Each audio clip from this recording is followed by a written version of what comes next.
নমস্কার। আশা করি আপনারা ভালো আছেন, সুস্থ আছেন। আপনারা সবাই ভালো থাকবেন, সুস্থ থাকবেন। আপনারা যেখান থেকে আমার ভিডিওটি দেখতেছেন, যদি আমার ইউটিউব চ্যানেল নতুন হয়ে থাকেন তাহলে অবশ্যই আমার ইউটিউব চ্যানেলটিকে সাবস্ক্রাইব করবেন। আর যারা আমার ইউটিউব চ্যানেলটিকে সাবস্ক্রাইব করছে তাদেরকে অসংখ্য ধন্যবাদ। আজকে আপনাদের মাঝে যে বিদ্যাটি দিব সেই বিদ্যাটি হচ্ছে ব্যাটি চালান মন্ত্র। আপনারা এই ব্যাটি চালান দিয়ে চোরাই মাল কোথায় আছে এবং চোর কোথায় আছে এবং গুপ্তধন কোথায় আছে আপনারা খুব সহজেই আপনারা ব্যাটি চালান দিয়ে জানতে পারবেন। এবং এটা একটা কারণ হচ্ছে এটা কোনো তুলা রাশি, কোনো হাত লাগবে না, ব্যাটি একাই চলবে মন্ত্র শক্তির দ্বারাই। আপনারা হয়তো কথা শুনে ভুয়া মনে করছেন, তা ভুয়া না। যদি আপনি হিন্দু হয়ে থাকেন বা মুসলিম হয়ে থাকেন, যদি আল্লাহকে নিষ্ঠা ভক্তি দ্বারা যেরকমভাবে, আল্লাহ কি দেখা যায়? তন্ত্রমন্ত্র দেখা যায় না, আল্লাহকেও দেখা যায় না। তদ্রূপ আল্লাহকে যেরকম বিশ্বাস মনে আছে যে আমার আল্লাহ আছে, একজন মালিক আছে, এরকম যেরকম নিষ্ঠা ভক্তি আছে, সেই রকম এই তন্ত্রমন্ত্রের উপরও আপনার নিষ্ঠা ভক্তি থাকতে হবে এবং সৎ হিসাবে চলতে হবে এবং সর্বদা সত্যপথে চলতে হবে। যদি আপনি সত্যপথে সৎপথে চলতে পারেন এবং তন্ত্রমন্ত্র আল্লাহর উপর যেরকম বিশ্বাস, সেরকম যে তন্ত্রমন্ত্র যদি উপরে যদি নিষ্ঠা ভক্তি থাকে, এক মন এক নিষ্ঠা ভক্তি এক বিশ্বাস যদি থাকে, তাহলে অবশ্যই আপনার কাছে তন্ত্রমন্ত্র কাজ করবে। আগেকার মানুষ এগুলো তন্ত্রমন্ত্র দেওয়া ওস্তাদি করেছে, এগুলো ওস্তাদি এখনও আছে। যারা সৎ, এখন তো মানুষের মিথ্যা কথা হয়ে গেছে প্রচুর, এখনই ল। কারণ মানুষের জিবা কখন উল্টাতে পলট দিতে কোনো সময় লাগে না। সেই ক্ষেত্রে বলছি, আপনার যদি নিষ্ঠা ভক্তি দ্বারা হয়ে থাকেন, সৎ হয়ে যদি থাকেন এবং আল্লাহকে যেরকম বিশ্বাস করে থাকেন, ভগবানকে যেরকম বিশ্বাস করে সেরকমই যদি আপনি তন্ত্রমন্ত্র নিষ্ঠা ভক্তির দ্বারা বিশ্বাস করে থাকেন, তাহলে অবশ্যই আপনার কাছে তন্ত্রমন্ত্র কাজ করবে। আর যদি আপনার মনে কোনো তন্ত্রমন্ত্রের ব্যাপারে এগুলো যদি নিষ্ঠা ভক্তি না থাকে, তাহলে আমি কেন, আমার যে বড় জায়গার অবস্থা থাকে, তাদের কোনো তন্ত্রমন্ত্রের দ্বারা আপনারা কোনো কাজ করতে পারবেন না।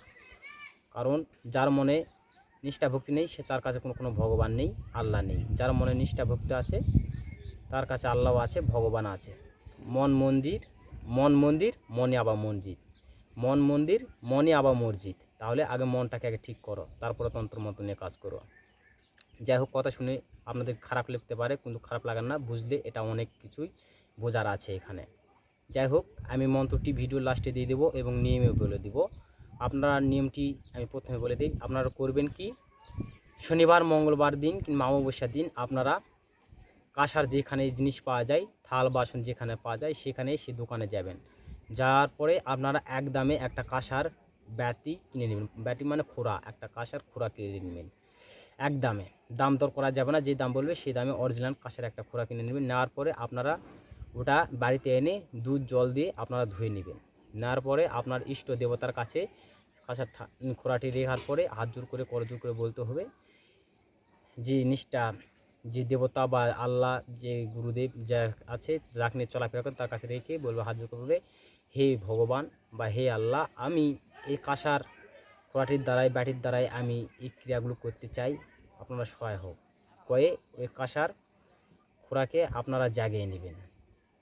জাগ্রত করা মন্ত্র দেওয়া আছে, ওগুলো দ্বারা মন্ত্র করে দিয়ে জাগ্রত করে নেবেন। নেওয়ার পরে আপনারা যখন প্রয়োগ করবেন, প্রয়োগের ক্ষেত্রে কাঁসার বাটিতে রাখবেন একটা নাল কাপড়ের উপর কিংবা মাটির উপর রাখবেন, পরিষ্কার পরিচ্ছন্ন জায়গায় একটা মাটির উপর কাঁসার খোড়াটা রাখার পরে ওই কাঁসার খোড়াতে একটা টিকি জবা ফুল দেবেন। ওই কাঁসার খোড়ার উপর টিকি জবা ফুল দেবেন। দেওয়ার পরে আমি যে মন্ত্রটি দিব, এই মন্ত্রটি আপনারা 101বার বলবেন, 101টা ফু দিবেন এবং 101বার কাঁসার খোড়াতে টোকা দেবেন। একবার মন্ত্র বললে একটা ফু দিবেন, একটা টোকা দেবেন। এই নিয়মে 101বার মন্ত্রপুত করবেন। এই নিয়মগুলো করবেন। করার পরে আর যেখানে চোরের ব্যাপারে জানা আছে, ওখানে চোরের নাম বলবেন, বা চোরের ব্যাপারে জিনিসের ব্যাপারে নাম বলবেন। আর যদি গুপ্তধনের ব্যবহার করেন, তাহলে গুপ্তধনের ওখানে নাম বলতে হবে। এক মন্ত্র দ্বারাই কথা উলটপাট করে আপনারা কাজ করবেন। আশা করি আপনারা বুঝতে পেরেছেন। আপনারা 101বার করার সাথে সাথে দেখবেন ওই কাঁসার ব্যাটি, কাঁসার খোড়াটা একাই ঘাড়া ধরেছে। এখন তুলে রাশির হাত তো এগুলো মানুষের এগুলো ভুয়া হাত। যখন কাঁসার খোড়া একাই চলতে লাগবে, তখন মানুষও বিশ্বাস করবে না ওটা অরিজিনাল। তাই বলতেছি, আপনারা নিষ্ঠা ভক্তি তার সহকারে কাজ করবেন। যার মনে নিষ্ঠা ভক্তি আছে, তারা আমার তন্ত্র মতন নিয়ে কাজ করবেন। যাদের মনে নিষ্ঠা ভক্তি নেই, তারা আমার তন্ত্র নিয়ে কাজ করতে হবে না। যদি ভিডিওটি ভালো লাগে, অবশ্যই একটা লাইক করবেন আর আপনাদের কমেন্টে মতামত অবশ্যই জানাবেন। আর তান্ত্রিক সুদর্শন কবিরাজ ইউটিউব চ্যানেল নতুন হয়ে থাকলে অবশ্যই আমার ইউটিউব চ্যানেলটিকে সাবস্ক্রাইব করুন। আজ এই পর্যন্ত। আপনারা ভালো থাকুন, সুস্থ থাকুন। দেখা হচ্ছে আবার কোনো নতুন ভিডিওতে। নমস্কার। মন্ত্র হচ্ছে ডাকিনী মহেশ্বর কোকা ইন্দ্রজাল ডাকিনী যুগিনী ক্যালি মহাকাল করিয়া ব্যাটিতে ভর নিয়ে যা শনে দেখায়া দে 7 চোর রাম লক্ষ্মণ নামে চলিয়া যা তুই যুগিনীর দোহাই না চলিলে রামের মস্তক বীর হনুমানে খাই দেখায়া দে চোর তোর ধর্মের দোহাই দোহাই কালিকা চণ্ডী মাও।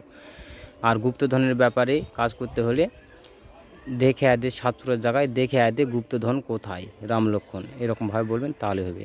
ধন্যবাদ।